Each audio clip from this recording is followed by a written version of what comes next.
Hey everybody, it's Brett Benner, and welcome back to another episode of Behind the Stack, where today I'm sitting down with writer Max Delsohn to discuss his debut collection of short stories entitled Crawl. A little bit about Max. He grew up in Thousand Oaks, California, and spent 10 years in Seattle, Washington. His work has appeared in McSweeney's Quarterly Concern, The Rumpus, Vice, and Joyland. He's received fellowships and residencies from the Constance Saltonstall Foundation for the Arts, Hugo House, and the Mineral School. He earned his MFA in fiction from Syracuse University. He also used to work as a stand-up comedian and was featured at 10,000 Laughs, Second City's Breakout Comedy Festival, 208 Comedy Festival, and Out of Bounds Comedy Festival. He lives in Santa Monica, California. So I hope you enjoy this episode of Behind the Stack.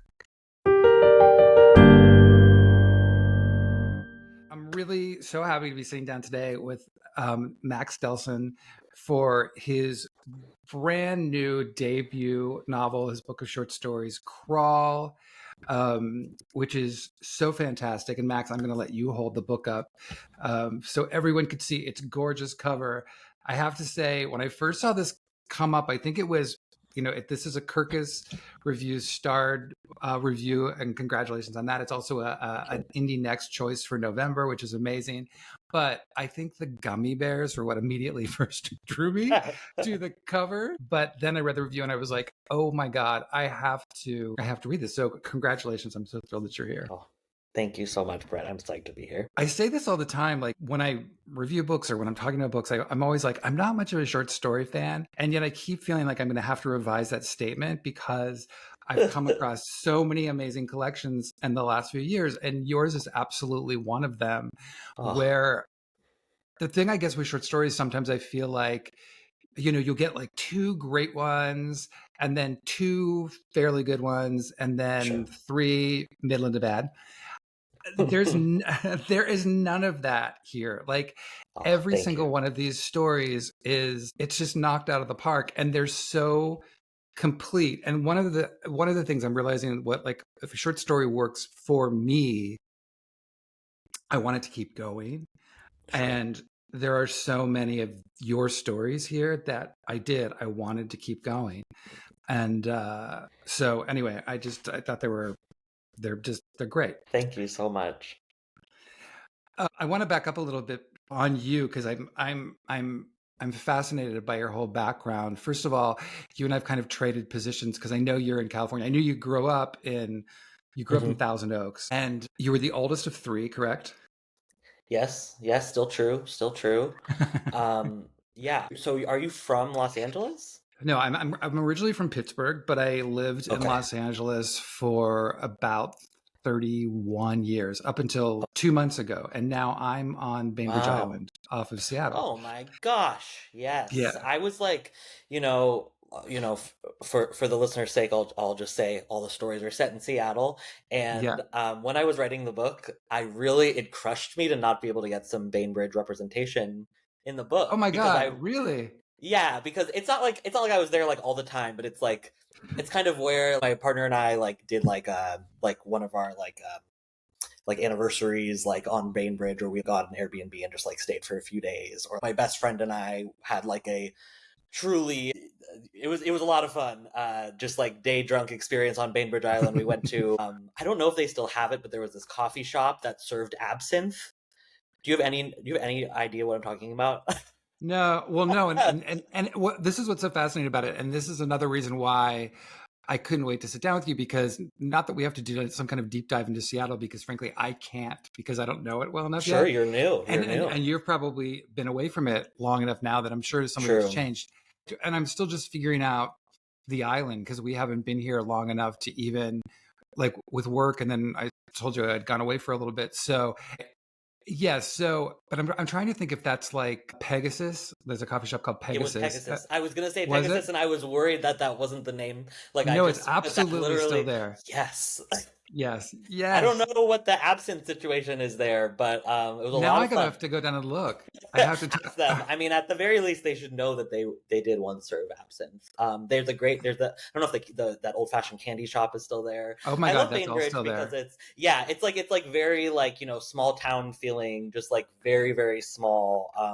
And very different from Seattle, like it's just like so contained into what it is, and then you're on the island, so you've got all the beautiful water around you. So yeah, I love Bainbridge. I'm so excited to talk to a Bainbridge resident today. That is Yeah, it's awesome. been one of those weird things that, like, you if you say, "Oh, I've never seen a Volvo before," and suddenly says that's a Volvo, and they're everywhere, and that's kind of what's happened with this place where I've been like Bainbridge Island, and suddenly there's all these connections. Okay, so wait, let me ask you this. So then, so you grew up in Thousand Right. Oaks. I grew up in Thousand Oaks, yes, which is like an hour north of Los Angeles. I don't know how familiar No, you are with it. I'm very familiar with all of that because my kids went to school in the Valley. Also, one of my first jobs, I worked at a Borders bookstore. Do Oh you my remember gosh. Borders? Yes, there was one in Thousand Oaks that That's why I said yes. I Yeah. lived at, and now it's gone. I don't know what's there now. Something less good than than Borders. Yeah. No, no, no.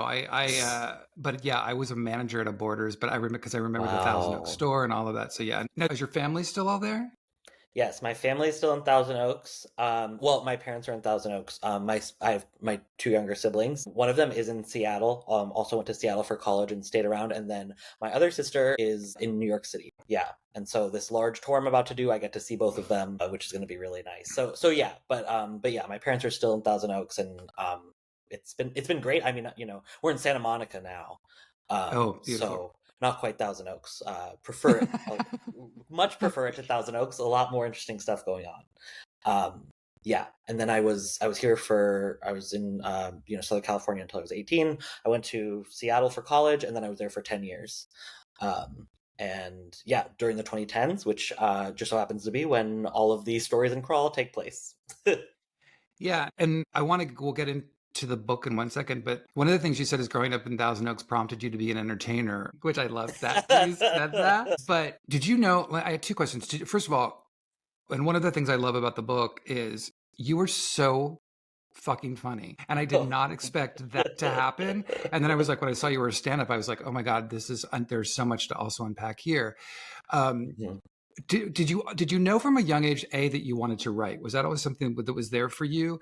But I'm also curious about what you said about being an entertainer. Did you know from a young age that you were funny? That's a good question. I think I'm not sure that my self-esteem was in a as good of a place as it is now to be like as a child, am I a funny teen? Um, I guess looking back, I think that like by the time I got to high school, I think I was aware that like humor was one of my skills because I think it was the way that I sort of identified that I could like make friends. Because I didn't transition until I was 22, so I was like a girl. I went to all girls school in Thousand Oaks, which was a crazy experience. But I wasn't like a prom queen type girl, like Right. I was like, okay, I don't have that kind of like social cachet. But I can like tell jokes. I remember there was like this period of time where I still remember this so vividly. It was like ninth grade, and I was like self-conscious because everyone had tables that they sat at that was like their friend group. And I had friends, like I wasn't like I didn't have friends, but I was kind of in between lunch tables at the time.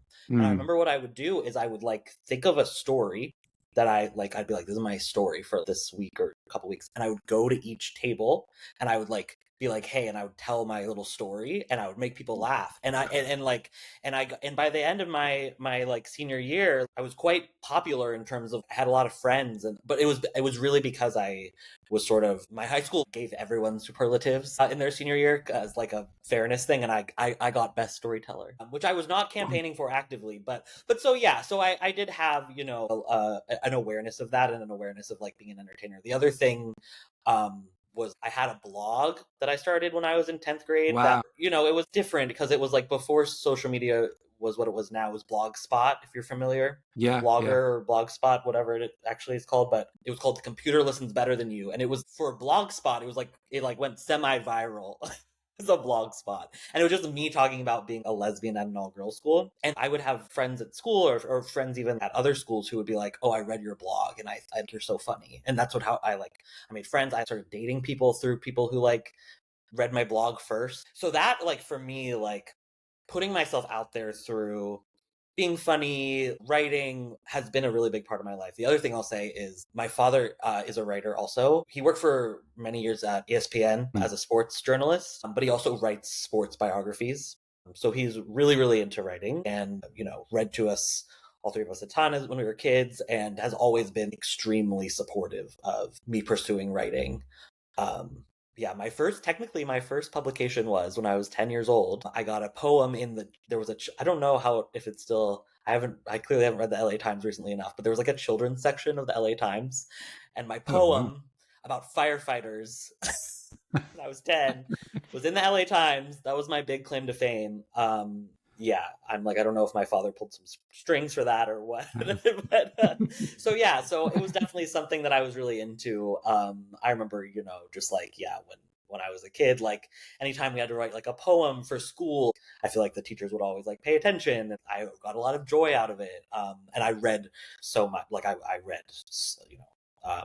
really, I was really into Harry Potter. You know, was it, that was back in, whatever, early Yeah, 2000s. So right. different relationship to Harry Potter than many of us have now. But I read those books like over and over again. Like I would brag about how many times I had read the Harry Potter books. So yeah, so definitely something that, and I was a creative writing undergrad major. Like this is something that I was always really like passionate about for sure. It's interesting to me that I love that I picture you going table to table, like trying out your material effectively. I And mean, it pretty much was, yeah. it's also the kind of bridge with you and stand up now is starting to make more sense to me. Because again, it's like trying out Mhm. material. Do you know what I mean? Yeah, Um, totally. so the stand up thing you started to do while you were in college in Washington, or was it post?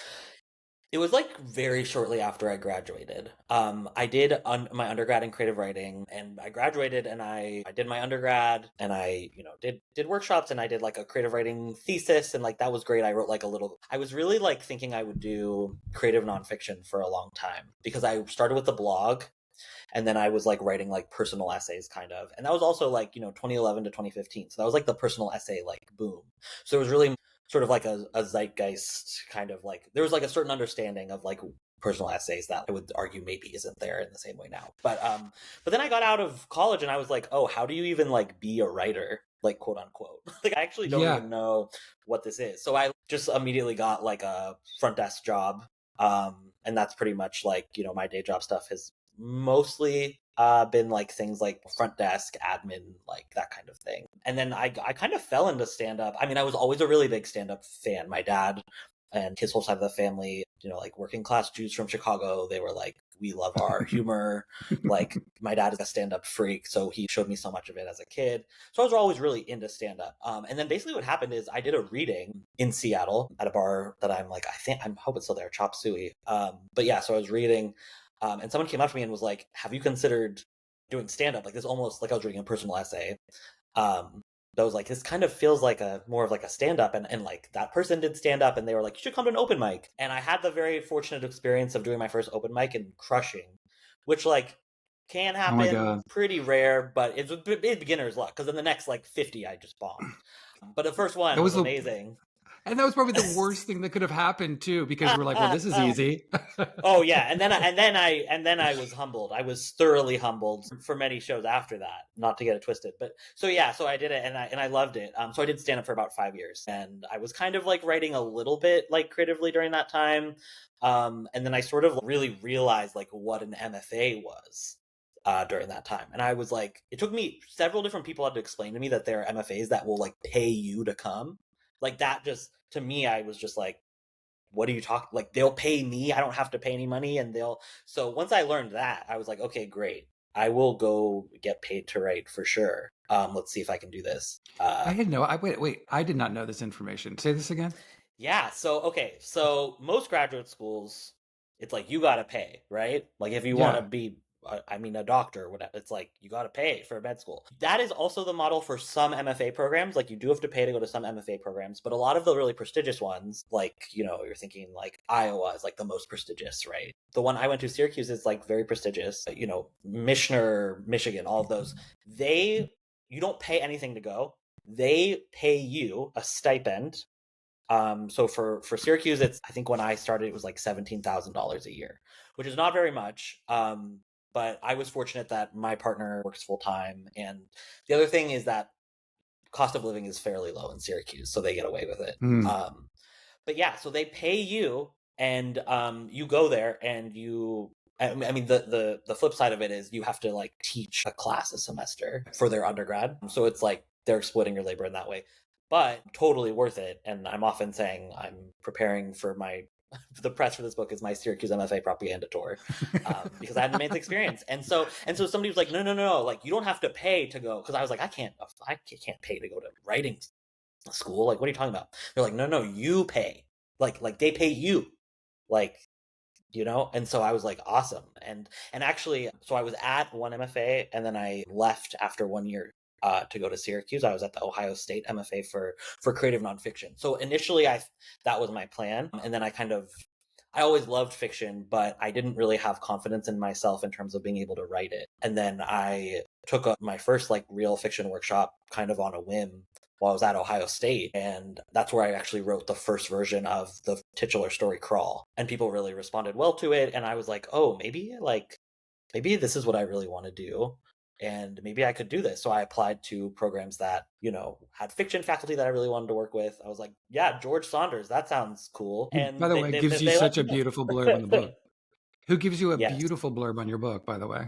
He is just the nicest man on earth and totally worth the hype. I mean, what's wonderful about him is like obviously we all know what a remarkable writer he is, but as a teacher, he is like just as talented and brilliant. You only take one class. He only teaches the third years, the last year of the program, so you don't really meet him until you're at the very end. And just from that one like semester of working with him, I just felt like my writing just improved it just like astronomically. He's really obviously a gifted writer, but a very gifted teacher as well.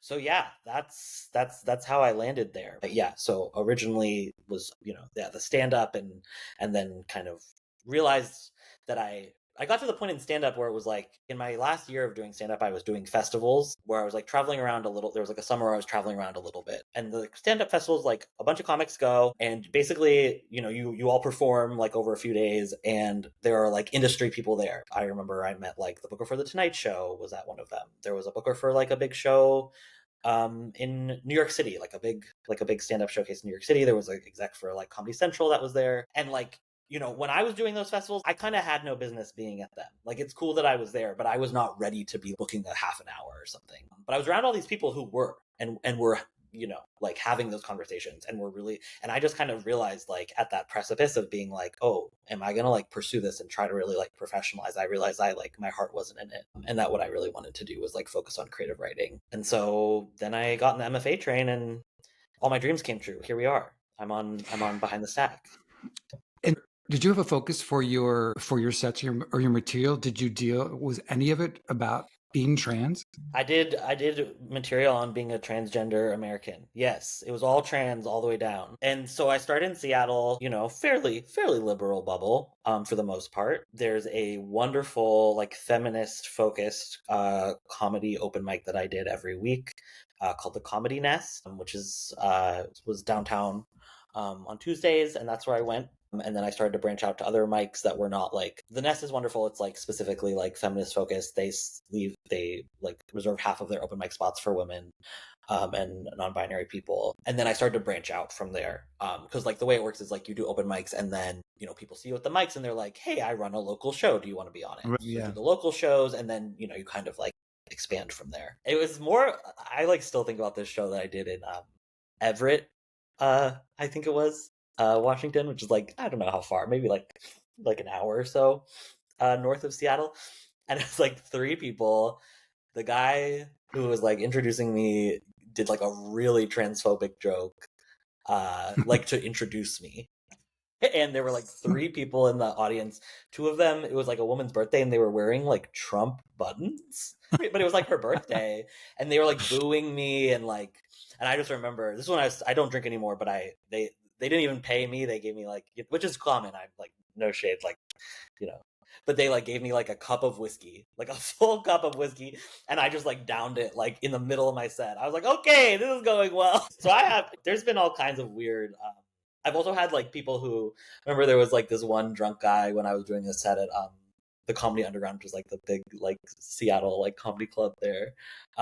He was like really supportive, you know. He was like being like, "You go, girl," but he was like so drunk and he just screamed through my whole set, and so I like couldn't tell my joke. He was like, "We love trans," but I was like, "You're actually like ruining. Thank you so much, but you are like ruining the show right now." Oh my God. All right. Well, what doesn't kill you? So true. So true. Okay, so now kind of up to current days. So for our viewers, for our listeners, we've talked around the book, but do you have like a an elevator pitch of Crawl? Totally. I mean, just the facts. This is a book of it's about transmasculine life in 2010s Seattle. That is true for all the stories in the book. I would say, you know, something that's important to me about this book is that it's realism. So all the stories are you know, there's not any magic stuff. There's no sci-fi. It's purely literary realism. So it's very like slice of life. Um, you know, just trans guys trying to figure it out and making a mess usually in the process. That's my briefest possible pitch, I would say. No, that's great. Yeah, what I loved about it is it's so unapologetic in its Thank you. representation of all of these people. And I loved that so much because it doesn't try to pander. It doesn't try to be politic. It just literally kind of opens a door and shows you life in all its kind of fucked upness between the pursuit of connection and love and identity. And that's what I loved about it so much. Sometimes I was laughing just at the absurdity of the situation, and sometimes I was just like, oh my God, like I don't want to go through each individual story because I really want people to discover stuff for themselves, but the machine to me was Oh, such a standout, thank you. about a trans man who's working in a company kind of on a line, an assembly line effectively, and Yes. who gets called into upper management to have a conversation with kind of the big boss, and what happens. And and just how it so goes awry. It was so on the nose, and it's just fantastic. Oh, thank you so much. I know you said you started the title story a while ago. Mhm. Were there other stories that you had started at different times and kind of called together, or was this really begin to be a process of focusing just one after the other as you went through? Yeah, I would say the first two stories I wrote, I didn't necessarily know that I had a book or that they would be of a kind in a book. And that would be Crawl, the first story, and the titular story. And then another story that does show up later in the book, but I wrote it second, is Moon Over Denny Blaine, which is a story about which is a real Denny Blaine beach, is a beloved queer trans nude beach in Seattle. And yeah, sort of some hijinks that go on there. I'd say, yeah, that's one of the lighter stories for sure, Moon Over Denny Blaine. I wrote those stories right after leaving Seattle. You know, I'd been there for 10 years. My partner and I were moving to Ohio during 2020. So, you know, in Oof. addition to leaving after 10 years, we didn't really get a chance to say goodbye to the city in so many ways because everything was shut down. We left in like June 2020 or something like that. So, you know, Crawl and Moon Over Denny Blaine, those two stories that was really me writing just to almost like put myself back there. Um, you know, Crawl would say, I'm not sure the character in Crawl is having like an amazing time, but like those bars that I write about and kind of just like that feeling of like being out in the city was really me just like kind of my like that was kind of my love letter. Those are kind of my love letter stories that I see them as, my love letter stories that are just like, oh, I wanted to be back there and I wasn't there and I just left and I was missing it and I wanted to sort of, you get this kind of like, some of the writing in Denny Blaine is like very rapturous, about that beach. I'm just sort of like, I let myself really do some landscape writing. My version of my fucked up version of landscape writing is in Denny Blaine.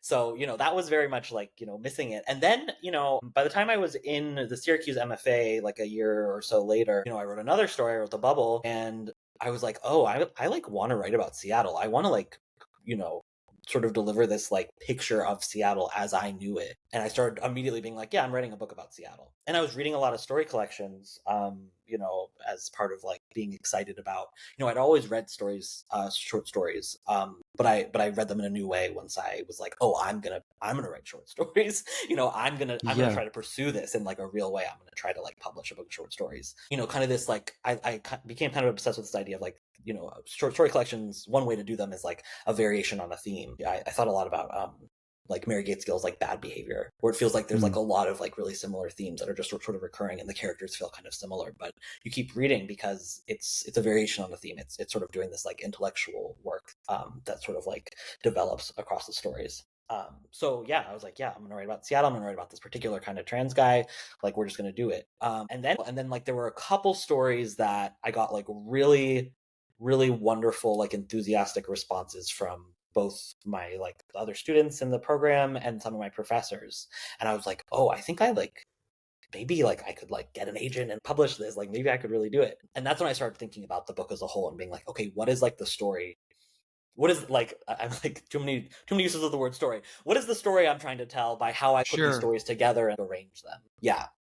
So that came later too. I'm really glad that it feels to you that like none of the stories feel, sort of like underbaked or anything, because I really tried to make sure that it felt, my favorite collections are, it feels like you couldn't take one out. You need all of them to sort of like have the full vision of what the like artist is trying to do. So I feel really grateful for you saying that. It's almost like variations on a theme. Where did the idea come now? Where did the idea come to divide the stories in terms of an A side and a B side, like a record? Yeah, totally. So that was actually an idea my editor, Yuka Igarashi, who will be so, I'm like constantly talking about how great she is, and I think she is embarrassed by it, but I'm just like, she's the best editor in the world.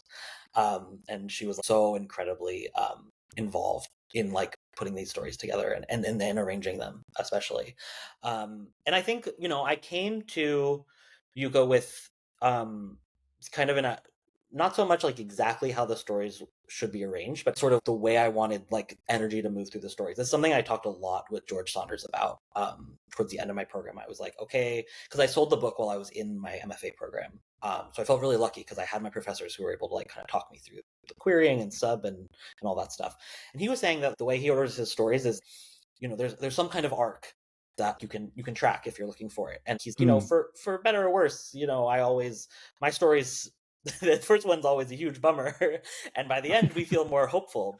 And he was like explaining kind of like, like why he like makes those choices and like what he feels like, how that works for his books. And I think, it both reflected my experience of writing the stories, and also like it felt true to what I was trying to talk about in the stories, which is sort of like, you get to this city as a young person, and for me, like I experienced Thousand Oaks as like a very like conservative place. I went to all girls Catholic school, which Yeah. doesn't help. So I was like coming to Seattle very like, this is like liberal, like this is like queer utopia, So I had projected a lot onto the city and what it was going to offer me, and I felt like sort of as I lived there and sort of like got older and spent my 20s there, I saw all the ways that like the city actually didn't deliver on all these like promises that it made to like its queer and trans people, that were like, it's it's all going to be good now. There were all these other things happening, especially for trans people, that made it harder for us to thrive. So I wanted the book to start kind of like a little bit lighter and a little bit more like, oh, like look at all these like sort of experiences that are on offer to you here, going out and trying to get laid, or first college girlfriend, like that's the second story is kind of about that. The Bubble is like the first sunny day in Seattle. That's what that story is about. And then side B is kind of like the real bummers are inside B. I mean, that's why we put Denny Blaine in there because we were like, actually, this is too miserable otherwise. Um, so It's your yes. winter in Seattle. Oh yeah. I'm like, in case it's not obvious, I have SAD. So I was like, yeah, it's miserable. And I was like half the year there, I was just, please don't speak to me. So yeah, so side, and there's a little bit of part of it too was like, I mean, there's a couple things to say. Seattle hipster, we love a record. We love to Yeah. collect some vinyl, but also music is a huge influence on this collection in terms of basically in every way. Like there's stories that really feature music and concerts as part of like things that happen in terms of the plot. There's a lot of references to particular songs. We had to take out the lyrics for rights reasons mostly, but if you look, there's lots of references for music, and also music is a huge part of my life, and I think the fiction I really love has that very lyrical musical quality, where it just and honestly, like for me, I really wish that I could have been like a rock star. Like that's like that Really? I would have loved. Like that's I feel like I wish so badly I could make music, but I cannot. So instead, I do this. I write. And when I write a really good piece of fiction, it feels like the closest I ever get to making music. So I just like when Yuka had this idea about side A and side B, I was like, absolutely, like this is the perfect way to like frame this collection for me. Do you listen to music as you write? It depends. Every story is so different. I have to write all of them like so differently. Like some of them I just like write. Like Crawl and The Machine, I kind of just like wrote them and there's not a ton that's different about them. Um which is just like a gift from you just praise God in heaven. You say thank you God for this story that you just gave me. But it's like but like another story, Maud, for example. Um I've probably written I don't even hundreds of drafts of that. I like just for years. Like it was and so different from each other. Just over and over again. So sometimes I do listen to music, but most of the time I can't listen to music with words in it. I listen to one of I like there was a real period where I just listened to this one album from Aphex Twin. I think it's Mhm. called Syro, Syro, because there's no words and it's just like I love like EDM. Like I was definitely like a little rave kid when I still had the energy to like go to raves. So yeah, I love electronic music and all that stuff. So I'll listen to it sometimes when I write, but for the most part, it's kind of like I don't know. This is like I remember I'm like a huge like Sondheim nerd, and Oh, Stephen really? Sondheim in the yeah I love musical theater, and like one of the things he like talks about in his book Behind the Hat, it's like this big like coffee table book where he's like annotating some of his like lyrics and stuff, is like the difference between like the poet and the lyricist is like the lyricist, like the words can't have their own music in the same way because they have to work with the actual music, right? Like Mm, sometimes if you read lyrics, on genius.com or whatever, it's like okay, yeah, like you can hear the like musicality of it a little bit, but it's not the same as when you hear the whereas like when you read poetry, the music has to be there in the words right. as you're reading it. And so for the most part, um, you know, for the most part, I'd say I don't write with music for that reason because I need to, especially when I like there's I think readers will see there's certain parts of the book that are very like there's the little lyrical flourishes and stuff, and that stuff really it has to have its own music, so it has to just be you know silent in my brain otherwise, if that makes sense. It does make sense. I was also thinking about because I'm a casting director. That's my my day job, Right. and I do comedy casting, and the writing of Oh, really? comedy. It's such an Cool. interesting thing to me because, like, kind of what you're talking about. My business partner and I will always talk about the musicality of the words, especially if you're doing Mm, something where you're trying to find a joke and you have actors come in and they either totally. understand it or they don't, because there is a rhythm and there is a really good actor slash comedian who understands that. And it's the same with stand up to me. They Totally. understand the musicality of where it hits, how to hit it, and it's the same kind of thing to me. So I totally understand what you're Yeah. saying, and the writing is the same way. You can read it. What's so interesting about Sondheim is he's someone who it's almost like it's almost like the lyrics work against the music. It's like the challenge of Mm. it, if you know what I mean. And like kind of the syncopation and the way that he's hitting stuff. Yeah. It's genius, but it's also I would find as a performer terrified because you get into some of those Totally. Oh my things, God. you know, Can't even like even imagine. his version of a rap and Oh yeah. you get in and you're locked in and it's like you really have to try. What I'm so curious, what is your favorite Sondheim? Oh my gosh. I'm like, okay, the first thing that came to my mind is Into the Woods, which I think is true. I think that that's true, but then I like panic because I'm Was like, that your what if? first exposure? Was that your first Sondheim? No, it must have been West Side. It must have Okay. been West Side because I remember watching the movie as a very young child. And bless my parents for also loving musical theater. I mean, the real thing. I mean, not Sondheim, obviously, but I was the hardest rent head of all time. Like as a child, I listened to I could, and I would listen to the Broadway. I could probably like if I had a gun in my head, like I could probably like recite the entire like opera of Rent. Oh, I'm sure you have.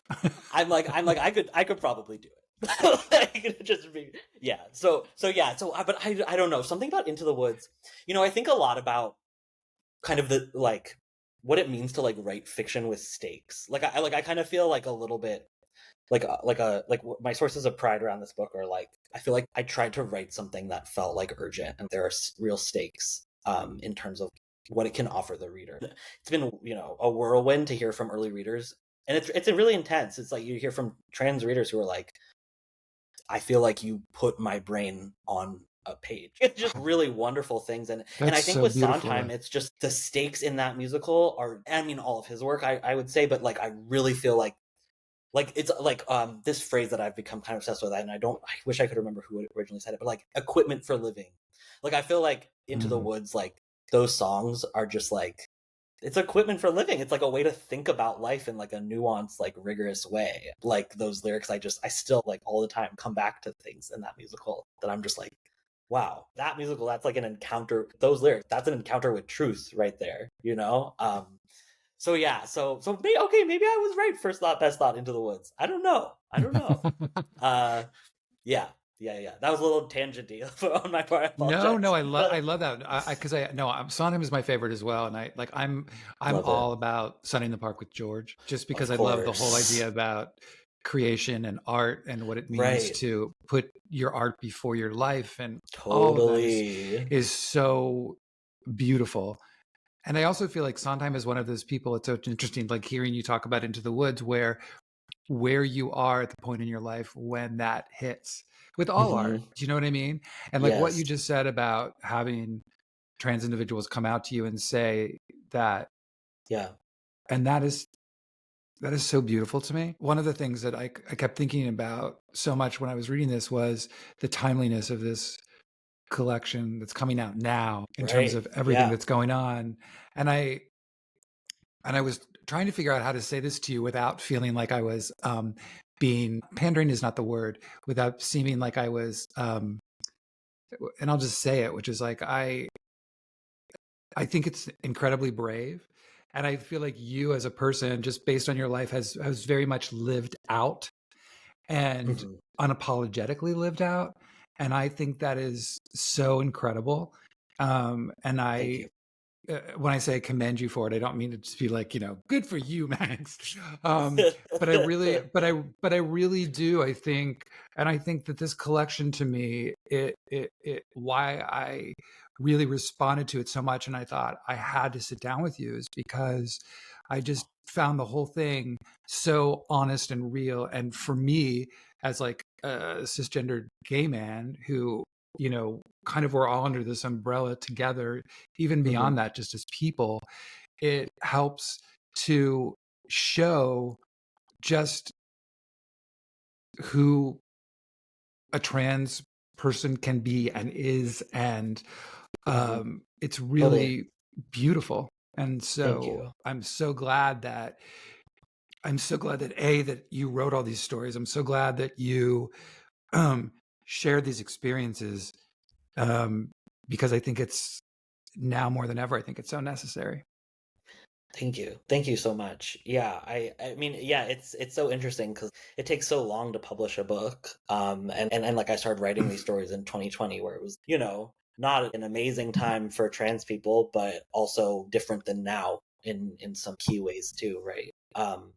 And so yeah, I think something that sort of has both, I think I found it like comforting just for myself as a writer, but I hope readers that are feeling good about the book is like, I really wrote this book as something that I want to like endure. And I Mm, think that gets lost a little bit. I think it's easy to have that get lost when you're launching a book, especially because sure. it's, you want to get it out there and have it feel like relevant, and there's like a window where it's launched and you want people to pay attention, and but I think for me, I really tried to write this book as something that like will be like useful and meaningful to other trans people for like a long time, because I think like the questions that it's exploring in terms of like figuring out if you're trans, like also like my experience of like coming out like as trans and starting testosterone, and realizing that I was like interested in men, and like trying to figure out my place in like a gay men space, and like how do I negotiate that I used to be like a lesbian, and like I was really into that, and now I'm not really a lesbian anymore. So just those questions, like it won't always be like 2010 Seattle, and guys running around who like are like little warped versions of Max Delsohn, but I think those questions are going will be relevant for trans people for a long time, and so I really hope that that's something that readers are, sort of these timeless questions, right? Like like who am I in this world? Who am I to the other people? How do I get what I want from my relationships? And those kind of those classic questions that we like go to literature to. And like you said, you've taken those timeless questions and just upped the stakes. Sure. Yeah. Well, it's like, yeah. I mean, yeah. It's a weird. It's so This is something I think about so much, where there's so many things that obscure the truth of trans life for trans people and for cis people. It's so hard to just know who we actually are and what we actually think about stuff, because there's so much weird rhetoric, and it's not even just like super like straightforwardly like bigoted stuff. And I think too, like the question of like representation, like I get asked about that, and I think like something that feels important is like there is like plenty of trans representation in a lot of different areas, and I think it's like it's always very precious, and there's lots of like really wonderful like trans literature too, but I think every trans book is like especially like unique and precious, because like it takes so long, and it's like it's not the same thing as like making like, I was almost said Twitter, as if Twitter still exists. Posting like quickly, or like doing a TikTok or whatever. Those are things that you can do with not very much oversight, and you can't just dash it off if you want to. But a book, this is like the most rigorous, depiction of like transsexual thought that is out there. So trans literature, I think especially, is a really important kind of trans representation that I feel really proud to be a part of in my small way, and I think that's something that makes this book special for sure, and other trans A books hundred specifically percent. special. Well, it's like I've said for a while, like there now is such a plethora of queer stories, just Hmm. about in terms of it, but for so long it was about either the coming out experience or Sure. or the pain surrounding that, and now I think we're finally starting to move beyond that, which is just like stories that involve people who are queer that don't have to end Right. with my Right. parents kicked me out or I ended up as a drug. And that's what this book is to me, where it's Hmm. just like, this is it, this is what these are, stories about what this experience can and could be like and has been like. And that's what I loved about it so much. And as I said in the beginning, it's very raw and unapologetic, and it doesn't pander. And that's what I think makes it so successful. Thank you so much. I'm so thrilled for you. I just can't wait to see people's reactions to the book. Everyone that like you're just reading reviews and people are flipping out over it. Get the book, and if you can, people, please buy independent if you can. But just get it. No, wait, is there an audiobook version of it too? Stand by. Not Okay. not yet, but hopefully. Are you going to read it? I don't Maybe know. you I can't don't say know. this yet. Okay, maybe you can't Yeah, say it. yeah. It's Maybe all I'm diving into territory where we're not yeah. there yet. So Everybody stand by. There. I hope there's lots more versions and things for Crawl coming soon. Okay, amazing. And now, what my other question is, and maybe you can't talk about this yet, but are you working on something else now? Yes. I can't talk about this. Yes, Okay. I am working on a novel. Oh, And amazing. yeah, I started working on it after I finished the stories. So it is called Sex Genius, and I think I won't say too much more about it, but it is largely about um a trans guy trying to have fun at a trans guy sex party in New York. Because I got my themes. Hey, yes, but whatever, and go with it. Go with it. Yeah, but so it's called Sex Genius, and yeah, hopefully that is something I can talk about more in depth soon too. Amazing. Well, Max, you're fantastic. And all of your stuff, all of your tour dates are listed on your website, correct? Yes, Yes. maxdelson.com. And I will Follow me link on it below. Instagram at Max Delson. I'm very good about keeping track of social media, and yeah, if you like the book, also the social media, like people, Bookstagram has been amazing. Like people are like so generous and wonderful, and I'm just like have been loving like hearing from people. And Brett, like your response to the book is so sweet, and I'm just so grateful that you like read so closely and generously. No, it's great. So, all right. Well, thank you, Max.